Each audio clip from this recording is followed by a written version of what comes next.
Selamat pagi, salam sejahtera bagi kita semua. Hati yang gembira adalah obat yang manjur, tetapi semangat yang patah keringkan tulang. Bersama saya Evangelis Agnes Yadian, kita akan mengawali hari ini dengan sapaan firman Tuhan. Mari kita berdoa. Bapa Surgawi, kasih karuniamu sungguh sangat luar biasa, selalu baru setiap hari. Kiranya Roh Kudus-Mu yang menolong kami memahami kebenaran firman Tuhan. Amin. Saudaraku, firman Tuhan kita pada hari ini diambil dari kitab Amos pasal 9 ayatnya yang ke-14. Dikatakan, Aku akan memulihkan kembali umatku Israel. Mereka akan membangun kota-kota yang licin tandas dan mendiaminya. Mereka akan menanam kebun-kebun anggur dan minum anggurnya. Mereka akan membuat kebun-kebun buah-buahan dan makan buahnya. Demikian firman Tuhan kita. Siapakah Amos? Ia berasal dari Yehuda, yaitu daerah Tekoa. Saudaraku, apakah rencana Tuhan terhadap Amos? Amos bukan siapa-siapa. Dia adalah hanya seorang peternak domba dan pemungut buah arah hutan. Bagi pada masa itu, pekerjaan seperti itu sangat murahan. Tetapi Tuhan pakai Amos untuk menyuarakan suara Tuhan. Sehingga Amos ditempatkan untuk sampai kepada bangsa umat pilihannya, yaitu Israel dan Yehuda.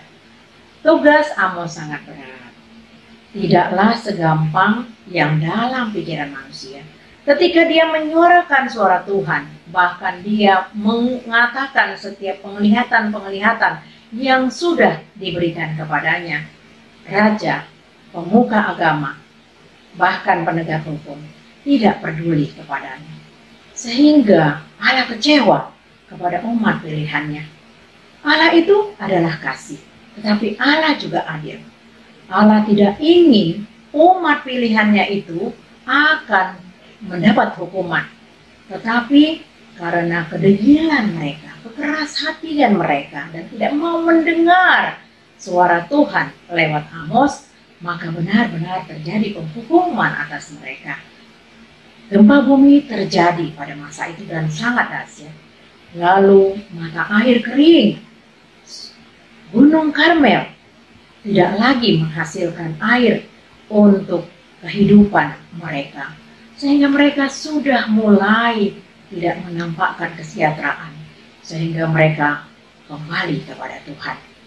Saudaraku, apakah yang mau dilihat di dalam peristiwa ini? Bahwa Allah yang kasih itu tidak akan membiarkan bangsanya akan hancur lebur. Bangsanya akan diingatkan Tuhan untuk kembali lagi kepada Tuhan. Pada masa kejayaan mereka, jangan sampai melupakan Tuhan. Sehingga menurut pikiran manusia, seorang yang bernama Amos tidak akan bisa membuat bangsa itu berubah. Tetapi Tuhan yang mengatakan bahwa lewat seorang Amos, maka bangsa itu berubah lewat penghukuman yang dilakukan oleh Allah. Saudaraku, apakah Allah tinggal diam? Setelah bangsa umat pilihannya itu bertobat, maka Allah kembali lagi untuk melakukan kasih-Nya. Ada 3 hal yang diperlakukan Tuhan kepada mereka. Allah memulihkan kerajaan Israel. Ia mendirikan kembali pondok Daud yang telah roboh. Lalu selanjutnya, Allah menjadikan tanah-tanah Israel menjadi tanah berkat. Apa yang ditanam akan menghasilkan panen yang berlimpah. Mereka tidak pernah lagi akan kekurangan. Dan selanjutnya, Tuhan akan memulihkan umatnya. Mereka akan pulang dan membangun kota, mendiami dan membangun reruntuhannya. Mereka akan hidup di tanah yang telah Tuhan janjikan. Saudaraku, diaplikasikan di dalam kehidupan kita pada masa ini.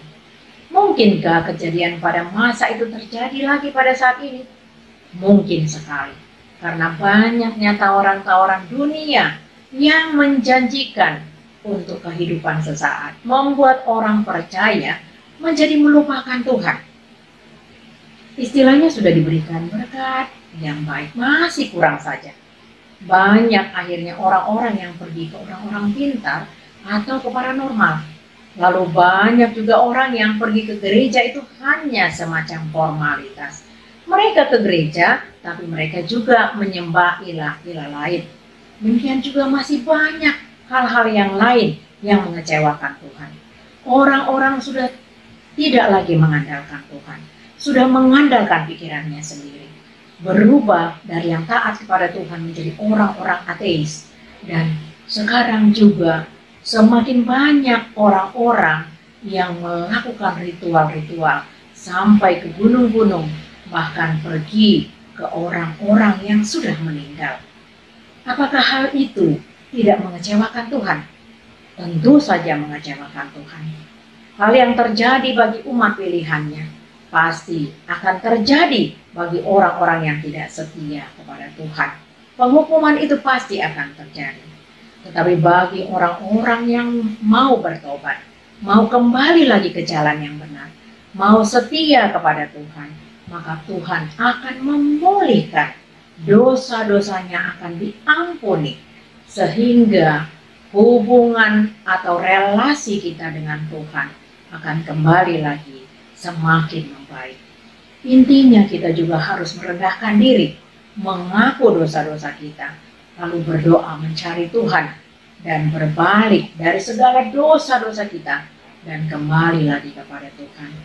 Agar pemulihan yang terjadi bagi orang yang setia akan kembali lagi, sebab Allah itu kasih, Allah itu setia, Allah itu maha pemurah, sehingga kematiannya di kayu salib melalui Yesus Kristus yang sudah menghapus dosa manusia, dan kebangkitannya naik ke surga untuk menyiapkan tempat bagi orang-orang yang percaya.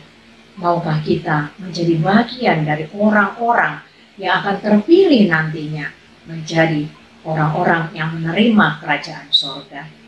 Untuk itu, mari kita setia kepada Tuhan, kita mau bertobat dan kembali lagi kepada Tuhan. Amin. Mari kita berdoa.